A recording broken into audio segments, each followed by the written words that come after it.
ಇನ್ನು ಇವತ್ತು ದುರಂತ ಪೀಡಿತ ವಯನಾಡಿಗೆ ಮೋದಿ ಭೇಟಿ ಕೊಟ್ಟರು. ಗುಡ್ಡದ ಭೂತದ ಅಟ್ಟಹಾಸದ ಮಾಹಿತಿ ಪಡೆದರು. ಸಂತ್ರಸ್ತರ ಯೋಗಕ್ಷೇಮ ಕೂಡ ವಿಚಾರಿಸಿದರು. ಈ ಬಗ್ಗೆ ಒಂದು ರಿಪೋರ್ಟ್ ಇದೆ, ಬನ್ನಿ ನೋಡೋಣ.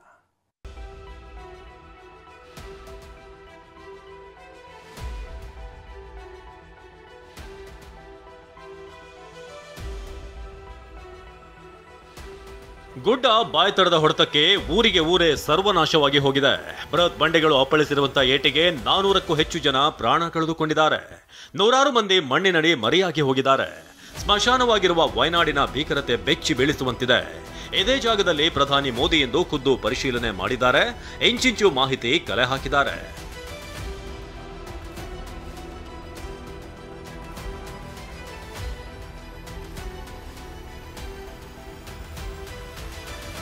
ವಯನಾಡು ಗುಡ್ಡ ದುರಂತ ಜಾಗದಲ್ಲಿ ಮೋದಿ ಪರಿಶೀಲನೆ. ವೈಮಾನಿಕ ಸಮೀಕ್ಷೆ, ಸಂತ್ರಸ್ತರ ಅಳಲು ಆಲಿಸಿದ ನಮೋ. ಕೇರಳದ ವಯನಾಡಿನ ಗುಡ್ಡ ಕುಸಿತ ದುರಂತ ಪ್ರದೇಶಕ್ಕೆ ಪ್ರಧಾನಿ ಮೋದಿ ಭೇಟಿ ನೀಡಿದ್ರು. ಕಣ್ಣೂರು ಏರ್ಪೋರ್ಟ್ಗೆ ಬಂದಿಳಿದ ಮೋದಿಗೆ ಕೇರಳ ರಾಜ್ಯಪಾಲ ಮೊಹಮ್ಮದ್ ಆರಿಫ್ ಹಾಗೂ ಸಿಎಂ ಪಿಣರಾಯಿ ವಿಜಯನ್ ಸ್ವಾಗತ ಕೋರಿದ್ರು. ಬಳಿಕ ವಿಶೇಷ ಹೆಲಿಕಾಪ್ಟರ್ನಲ್ಲಿ ಗುಡ್ಡ ಕುಸಿದಂತ ಪ್ರದೇಶದಲ್ಲಿ ಮೋದಿ ವೈಮಾನಿಕ ಸಮೀಕ್ಷೆ ನಡೆಸಿದ್ರು.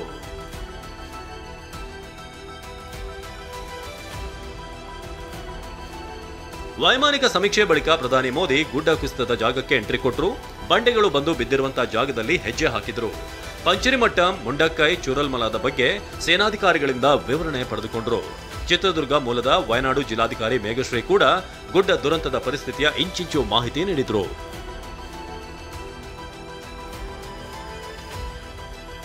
ಇದಾದ ಬಳಿಕ ಪ್ರಧಾನಿ ಮೋದಿ ಸಂತ್ರಸ್ತರ ಕೇಂದ್ರಕ್ಕೆ ಭೇಟಿ ನೀಡಿದ್ರು.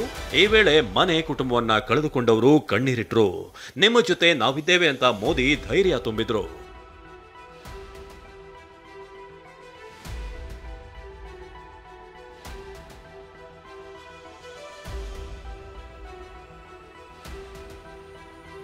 ಇಷ್ಟೇ ಅಲ್ಲ, ಆಸ್ಪತ್ರೆಯಲ್ಲಿ ಚಿಕಿತ್ಸೆ ಪಡೆದಿರುವ ಪುಟ್ಟ ಮಕ್ಕಳ ಆರೋಗ್ಯವನ್ನ ಕೂಡ ಮೋದಿ ವಿಚಾರಿಸಿದ್ರು.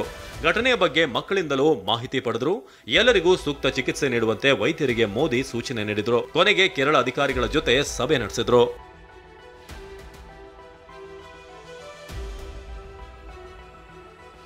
ಮೋದಿ ವಯನಾಡು ಭೇಟಿ ಸ್ವಾಗತಿಸಿದ ರಾಹುಲ್ ಗಾಂಧಿ. ಪ್ರಧಾನಿ ಮೋದಿ ವಯನಾಡು ಭೇಟಿಯನ್ನ ವಿಪಕ್ಷ ನಾಯಕ ರಾಹುಲ್ ಗಾಂಧಿ ಸ್ವಾಗತಿಸಿದ್ದಾರೆ. ಈ ಬಗ್ಗೆ ಭೇಟಿಗೂ ಮುನ್ನ ಟ್ವೀಟ್ ಮಾಡಿ ಕೇಂದ್ರ ಸರ್ಕಾರ ರಾಷ್ಟ್ರೀಯ ವಿಪತ್ತು ಎಂದು ಘೋಷಿಸುವ ನಂಬಿಕೆ ಇದೆ ಅಂತ ಹೇಳಿದ್ರು. ವಯನಾಡು ಭೀಕರ ದುರಂತದ ಮಾಹಿತಿ ಪಡೆಯಲು ಖುದ್ದಾಗಿ ಭೇಟಿ ಕೊಡ್ತಿರೋ ಮೋದಿ ಅವರಿಗೆ ಧನ್ಯವಾದಗಳು. ಇದೊಂದು ಉತ್ತಮ ನಿರ್ಧಾರವಾಗಿದೆ.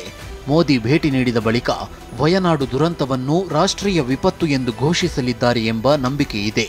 ವಯನಾಡಿನ ದುರಂತದಿಂದಾಗಿ ಜನರ ಬದುಕೆ ಕೊಚ್ಚಿ ಹೋಗಿದೆ. ದೇವರನಾಡು ಕೇರಳದ ಜನರು ಇನ್ನೂ ಶಾಕ್ನಿಂದ ಹೊರಬಂದಿಲ್ಲ. ಹೀಗಿರುವಾಗಲೇ ಹಾಸನ ಜಿಲ್ಲೆಯ ಸಕಲೇಶಪುರದಲ್ಲಿ ಬಿಟ್ಟು ಬಿಟ್ಟು ಬರ್ತಿರುವಂತಹ ಮಳೆಯಿಂದಾಗಿ ಪರ್ವತಗಳ ಸಾಲಿನಲ್ಲಿ ಭೂಕುಸಿತ ಶುರುವಾಗಿದೆ. ಸಕಲೇಶಪುರ ಬಾಳುಪೇಟೆ ರೈಲ್ವೆ ಮಾರ್ಗದಲ್ಲಿ ನಿನ್ನೆ ಮಧ್ಯರಾತ್ರಿ ಭೂಕುಸಿತ ಆಗಿದ್ದು, ಪ್ರಯಾಣಿಕರು ರಾತ್ರಿಯಿಂದಲೂ ಪರದಾಡಿದ್ರು. ಹಿಟಾಚಿಯಿಂದ ತೆರವು ಮಾಡ್ತಿದ್ದಂತ ವೇಳೆಯೇ ಗುಡ್ಡ ಕುಸಿದ ಘಟನೆ ಕೂಡ ನಡೆಯಿತು. Bureau report, TV9.